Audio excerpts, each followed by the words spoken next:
Okay, welcome to our class today. Thank you for joining me. So I'll continue from where I last did. Today we are going to talk about customers.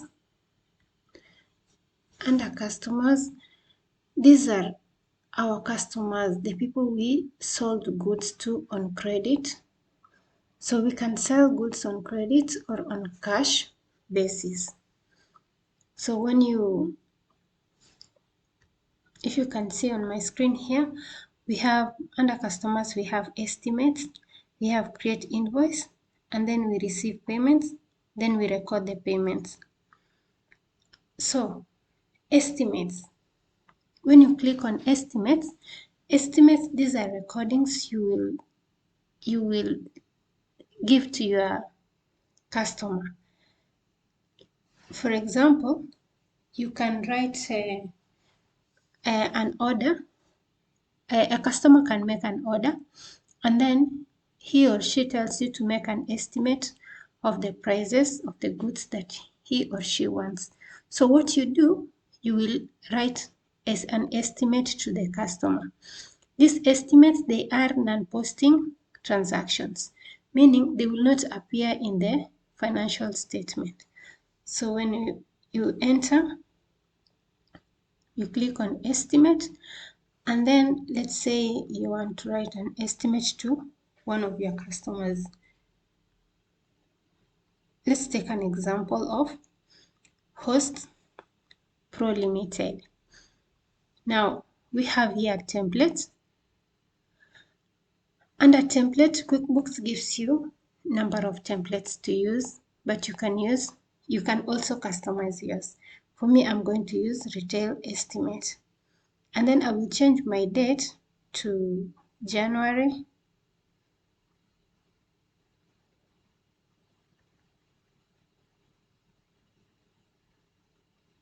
Let's say on 4th January 2022. My estimate number is 1048. And then here, my customer wants maybe consultancy services. And then in this consultancy services, I will give them a rate of 250,000. So VAT has charged 40, and then we save and close. So after we've made an estimate, we will send this estimate to our customer, who will in future dates, maybe one time he comes and says, now we want to make an order of the estimates you sent. So now when the customer puts an order, that's when you go now to make, you now go and enter you create invoice now. You go to customers, you create invoice. We had HostPro. Now, if you click on HostPro, you see it will bring for you the available estimates because we had an estimate before. So if you want to use the estimate, you just click on that estimate and then you click on OK. So when you click OK, QuickBooks automatically brings that estimate to an invoice. Now when you enter an invoice and you send it to the customer, now this invoice will be reflected in your financial statements. So here, let's say the customer made an order on 10th. Then save and close. So first, we created an estimate and we sent to our customer. The customer has confirmed that he wants the goods according to the estimates. We have created an invoice. The customer has received the invoice. After the customer receives an invoice, after some time, he will pay for the goods. When he pays for the goods now, we as the accountants we now receive payments. Now we will receive payments from the customer. So it's asking receive from who? It was host. Enter amount. Amount you want to receive 290. So you come here, under here we have date, number, amount, amount due, and payment amount. If we want to receive the whole amount, we just click on the whole amount. Or if you want to receive part of the amount, you click on the amount and then here, payment, you write the amount that you want to receive. But now I will receive the whole amount. And then I don't want to receive the payment through cash. Let's receive the payment through check. And you must remember to assign your check number. Let's use an hypothetical figure 3435. If you can see, the amount is saying deposit to undeposited funds. So the amount that you are receiving from host 290 will go to undeposited funds.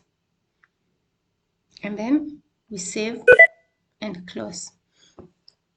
So as you can see from my screen, after we've received the amount from the customer, here under record deposits, we have one transaction, meaning we have some money in the undeposited funds which we need to deposit to the bank.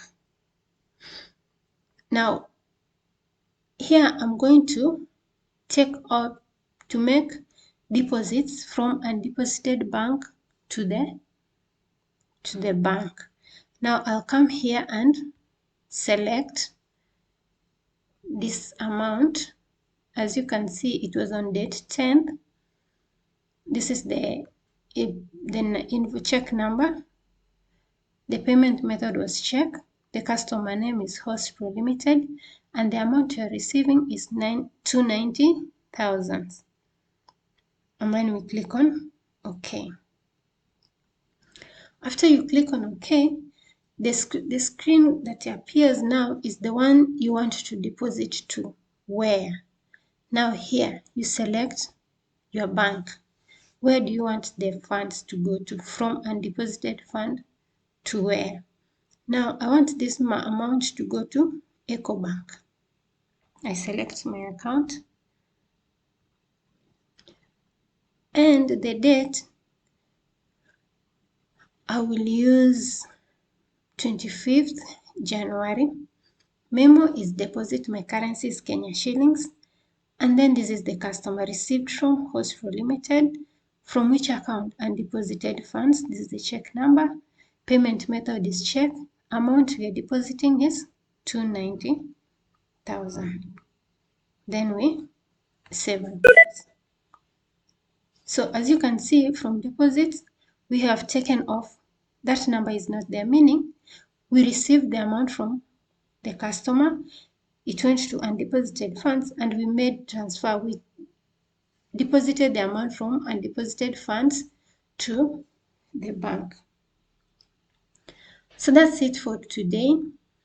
We've done estimates. We created estimates. We sent to the customer. The customer accepted the estimates and made an order. When the customer made an order, we had to create an invoice and then we invoiced the customer. Then after invoicing the customer, after a while, the customer will pay. When the customer pays, we receive payments, and then these payments, they will go to undeposited funds. Then from undeposited funds, now we make deposits to our banking. So that's it for today. Next, we'll do a transaction where we sell goods on cash basis. This one, it was on credit basis. Thank you so much for joining me today. I hope you'll continue to joining us. Click on subscribe button, share, and let's continue to support these online classes. We do training on bookkeeping. We also do training on Tally, We also train CPAs. So you can reach us through the address below. Send us a message, like and share. Thank you so much and have a nice evening.